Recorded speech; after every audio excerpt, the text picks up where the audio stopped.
আসসালামু আলাইকুম। আজ আমি আপনাদের জন্য আবারও নিয়ে এসেছি নতুন একটি রেসিপি। আশা করি রেসিপিটি আপনাদের কাছে অনেক ভালো লাগবে। তাহলে চলুন রেসিপিটি শুরু করা যাক। আমি এখানে এক গুচ্ছ পুদিনা পাতা নিয়েছি এবং পাতাগুলো আমি আলাদা করে নিচ্ছি।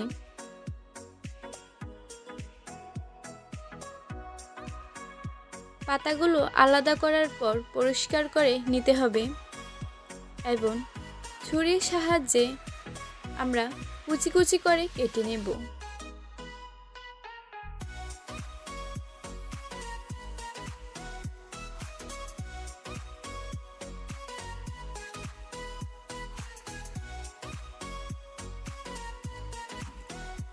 পাতাগুলো আমার কাটা হয়ে গেছে। এখন আমি একটি পাত্রের মধ্যে 1 কাপ আটা, তার সাথে 1 চামচ টক দই এবং 1 চা চামচ বেসন, এর সাথে পরিমাণ মতো হলুদ গুঁড়ো, পরিমাণ মতো লবণ এবং পরিমাণ মতো গরম মশলা দিয়ে দেব।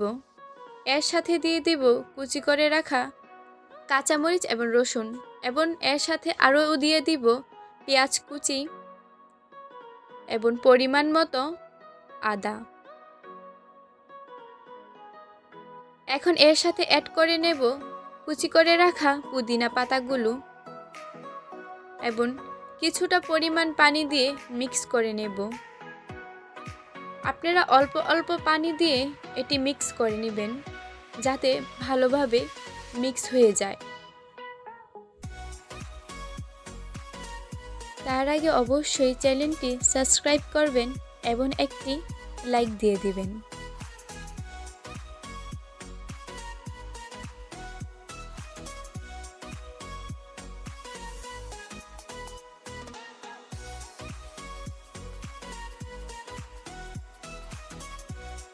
অল্প করে আরও পানি দিয়ে দেব যাতে ভালোভাবে মিক্স হয়ে যায়।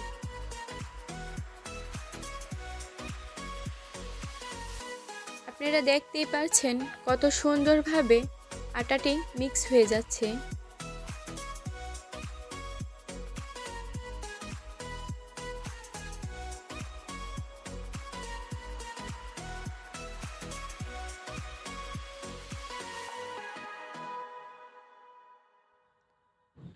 আমার আটাটি প্রায় মিক্স হয়ে এসেছে।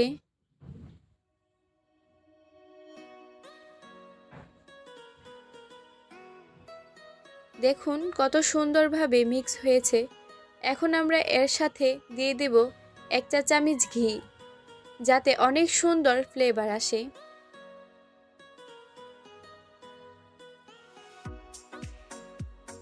এবং একটি গোল রাউন্ড শেপ করে একটি বাটির ভিতরে 15 থেকে 20 মিনিটের মধ্যে রেখে দেব। অন্য আরেকটি বাটির মধ্যে 1 চা চামচ মরিচের গুঁড়ো, পরিমাণ মতো লবণ এবং দিয়ে দেব জিরা এবং আজওয়াইন দিয়ে ভালোভাবে মিক্স করে নেব।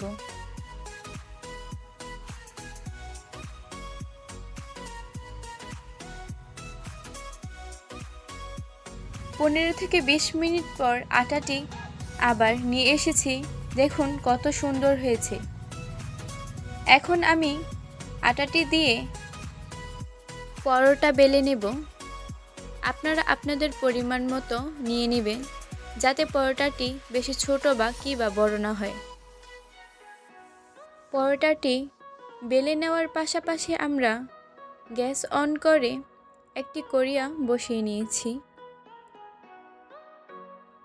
আপনারা দেখতেই পাচ্ছেন পরোটাটি কত সুন্দরভাবে গোল হচ্ছে।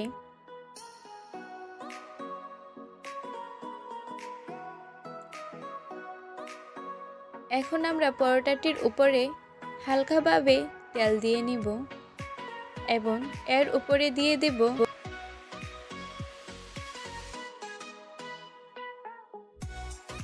আগে থেকে তৈরি করে রাখা জিরা মিশ্রণটি। এখন আঙ্গুলের সাহায্যে সুন্দরভাবে ফোল্ড করে নেবেন।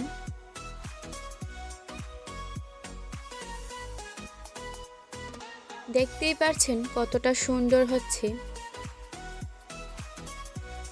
আপনারা চাইলে আপনাদের পছন্দ অনুযায়ী বেলতে পারেন।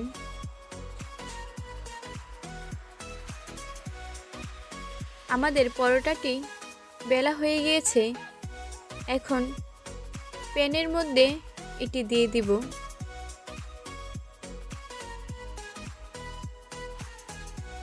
এবং এর পাশে আরেকটি পরোটা বেলে নিব।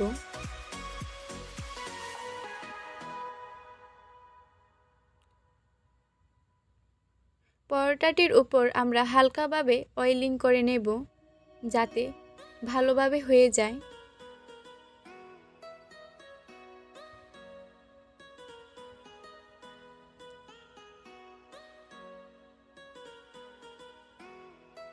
আমাদের পরোটাটি প্রায় হয়ে এসেছে।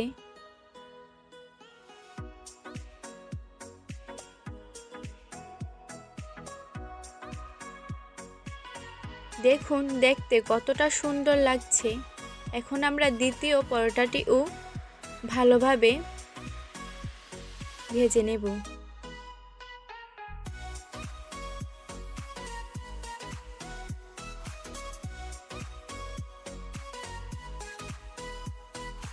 আমাদের পরোটা এখন তৈরি।